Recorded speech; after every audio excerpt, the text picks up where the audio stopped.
Esse é o ponto. Não é o Corinthians arrecadar mais, é arrecadar tão mais, uma diferença tão grande. Essa é a questão que chama atenção, né, nesse patrocínio do Corinthians. Esse é um ponto que eu queria que você falasse. E o outro é que, claro que essa grana não resolve a vida do Corinthians, mas o Corinthians está agindo como se tivesse tudo resolvido. Porque, como a gente estava falando um pouco mais cedo, está fazendo um mercado que você comparou, do ponto de vista de grana, com o mercado de clube europeu. Clube europeu.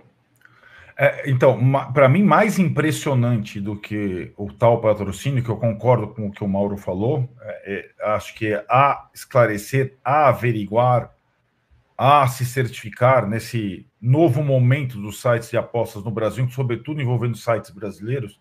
Para mim, o que impressiona é o Corinthians estar pagando por direitos federativos de atletas quantias absurdas, completamente desproporcionais ao mercado brasileiro. Lucas Veríssimo, né? Lucas Veríssimo, 7 milhões de euros. Garro, argentino, 5 milhões de dólares. Sabe quantos jogadores o Corinthians contratou até agora? Vou falar a lista, e todos caros, todos bons. O Hugo, do Goiás, foi o primeiro da outra gestão, aí veio no final do contrato. Esse não é dessa gestão, então é barato. Garro, 5 milhões de dólares. Diego Palacios, caro. Ranieri, do Cuiabá, caro. Félix Torres, do equatoriano, caro. Acabou de fechar com o Gustavo Henrique, zagueiro que era do Flamengo, estava na Turquia, agora no Valladolid, caro. Entrou na briga lá pelo Caio Alexandre, que estava ia para o Palmeiras, ia para o Bahia e tal. Entrou, está tentando contratar o Eric do Atlético Paranaense por mais de 5 milhões de euros. Fez uma proposta superior a Flamengo e Fluminense pelo Luiz Henrique do Betis. O Corinthians está gastando, eu te falei para você, eu acho que eu errei a moeda, eu fiz uma estimativa um pouco ousada demais. Eu falei 50 milhões de euros no novo time. O Corinthians vai gastar 50 milhões de dólares no novo time dele. 50 milhões de dólares. Isso não é o dinheiro do patrocínio. Isso é outro dinheiro. Sim. É aí que para mim que pingou 20 milhões até agora. Exatamente. São vários moscardos aí. Você formar um time novo. Não é. Nenhum time do Brasil fez isso nos últimos anos. Nem o Flamengo, nem o Palmeiras. Nem o Palmeiras do Matos. Nem o Palmeiras do Matos. Nesse volume de contratar 7, 8 titulares por essa grana. Esse movimento está ficando em segundo plano por esse Aue do patrocínio, que foi feito antes do patrocínio, antes da divulgação do patrocínio, que me impressiona. Isso me impressiona. Toda vez que qualquer clube brasileiro, eu falo para você, eu fico lá brincando, os caras me batem, contrata um jogador por mais de 2 dígitos de euros, eu falo, cara, você tem certeza disso? Vale a pena? O cara é tão bom mesmo? Por mais que você tenha o dinheiro, você tem que pensar algumas vezes. O Corinthians, de fato, o presidente anunciou que ia fazer reformulação, mandou os mais velhos embora, reduziu em termos salariais alguma coisa, sim, porque os caras ganhavam muita grana, então talvez a folha de pagamento até tenha alguma redução ao final do mês, e aí o patrocínio mensal da camisa pode custear a folha de pagamento todo mês, isso seria um grande ganho para o clube, mas a contratação de moeda estrangeira em direitos federativos me impressiona demais. Eu nunca tinha visto isso depois da Lei Pelé no Brasil. Nunca tinha visto, nem no Corinthians da MSI, do Tevez e tal. Foram 3 ou 4 naquela época? 4. Tevez, Mascherano. Tevez, Mascherano, Carlos Alberto, Roger, né? Mais assim, até Gustavo Neri. Agora, olha, cara, essa grana aí, eu não sei de onde vem. Eu não sei de onde o Corinthians... A Marília Ruiz, nossa colega de Band Esportes, lá no G4, e de UOL, ela fala como se o Corinthians tivesse ganhou na Mega Sena no virar do ano e não avisou ninguém. Porque mudou completamente. A questão é assim, por exemplo, o Lucas Veríssimo, até foi o Perrone da UOL que publicou essa informação. 9 milhas, né? Mas paga a primeira parcela em outubro. Sim, Estamos em janeiro. E outras parcelas semestrais. Essas contratações internacionais, especialmente, são feitas assim, né? É tipo comprar apartamento, paga a prestação e tem as chaves, né?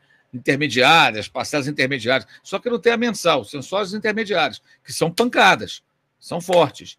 Em geral, o clube bem gerido, ele faz o quê? Ele está vendendo jogador, tem receita para entrar, e ele já transfere. Eu vou receber, por exemplo, o Palmeiras vendeu agora o Arthur.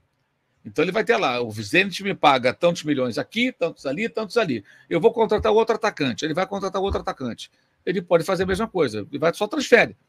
E até oferece como garantia, muitas vezes. Olha, eu tenho essa grana aqui para receber do Zenit, eu tenho isso aqui para receber do Real Madrid. E faz negócio, no caso do Endrick, né? No caso do Corinthians, o que ocorre? O Lucas Veríssimo foi levado para o Benfica pelo Jorge Jesus. O Jorge Jesus já saiu de lá há muito tempo. O cara teve uma lesão grave de joelho. Quando ele volta, já é outro técnico. Não há interesse no aproveitamento do atleta. Negociaram com o Flamengo e com o Corinthians. Para o Flamengo, disseram que queriam obrigação de compra. O Flamengo não. Obrigação de compra não tem, não quero.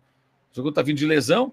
Aí o Corinthians topou lá as condições, que foram um pouco diferentes, e ficou com ele emprestado. Agora pega de vez o jogador. Para o Benfica, é melhor receber lá na frente, atrasado, o que for, do que nada, porque ele não sabe o que fazer com o Lucas Veríssimo, que é um bom jogador, mas para o Benfica não interessa. E, na pior das hipóteses, mete um transfer ban na FIFA. E pronto. Ou então, o Corinthians, você me deve essa grana, me deve esse garoto da base que está aparecendo aí, vamos acertar esse negócio. Para eles é ótimo. Contrataram o Pelistre agora do Vélez, contrataram o Marcos Leonardo, parece que estão atrás do Roleiser. Eles vão atrás de tudo quanto é jogador sul-americano. Então, para eles é interessante o Benfica pegar um jogador como o Lucas Veríssimo, que não vai ser utilizado, deixar com o Corinthians, ter a grana a receber. Se não receber, lá na frente, sempre aparece algum garoto aí que interessa, como apareceu agora o Moscardo. Você tem aí uma prioridade, você consegue algum... Vai pegar de alguma maneira, vai recuperar. Essa é a questão. E o Corinthians está criando o quê? Contas a pagar lá na frente. Contando, sei lá, com que dinheiro. Pois é. E já teve essa questão do Moscardo. O dinheiro da Pixbet, da Vadbet, ajuda a minimizar, inclusive, a grana do Moscardo, que não entrou agora, a primeira parcela, porque o jogador só vai para o PSG no meio do ano, porque tem que fazer uma cirurgia do pé. Então, essa é a questão. O Lucas, por exemplo, chegou do São Paulo para jogar 6 meses, fez um contrato. Mas e o do Rames? O Rames Rodrigues tem luvas para receber esse ano. O Júlio Casares vai ter que pagar luvas para ele. Sim. Não importa se ele não jogou a final da Copa do Brasil, se ele é reserva, o contrato está assinado. Então, quando você traz o cara, não, resolvemos aqui, e você protela, você está contando com uma receita futura que você não sabe se vai entrar. Uhum. Esse é o problema. Essa é a questão. Então, o Corinthians faz muitas contratações, mas assume compromissos financeiros que a gente não sabe se vai honrar. Sem contar que está contratando e o Argentino Júnior cobrando porque o Fausto Vera não foi pago. Esse rapaz foi contratado em 2022, no outro ano. E mais o Rojas nas manchetes dizendo que não recebeu direito de imagem. Um jogador que chegou só pelo salário e comissões eventuais para a gente, esse tipo de coisa, não teve multa rescisória. Então, esse que é o ponto. Quando tu contratar muito, mas como? Você não vê o Palmeiras fazendo isso. O Flamengo dá uns tiros pesados aí, como o De La Cruz, mas não sai contratando dessa forma. Até hoje mesmo, estava conversando com o pessoal de manhã. O Flamengo não contratou o Léo Ortiz e vai se apresentar sem ele. Paciência. Você vai pagar. O Bragantino perde 10 milhões, você dá 10 milhões de euros no Léo Ortiz? Não. Estica a corda, irmão. Estica a corda e pensa em outro nome. Né? Qual o problema do Tite receber o jogador em fevereiro? Vamos combinar. Campeonato Carioca, gente. Vai ser uma sangria desatada se ele receber o jogador em fevereiro? O dirigente tem que saber negociar, esticar a corda e conseguir a melhor condição de preço e condição de pagamento, dentro do que ele pode pagar. Me parece que o Corinthians está fazendo, me passa uma sensação de uma grande loucura. Uma grande loucura. Eu, se eu fosse corintiano, eu apenas gosto do Corinthians. Não sou corintiano. Se eu fosse corintiano, eu estaria sem sono, sem dormir. Como eu sou rubro-negro, dormirei em paz e tranquilo.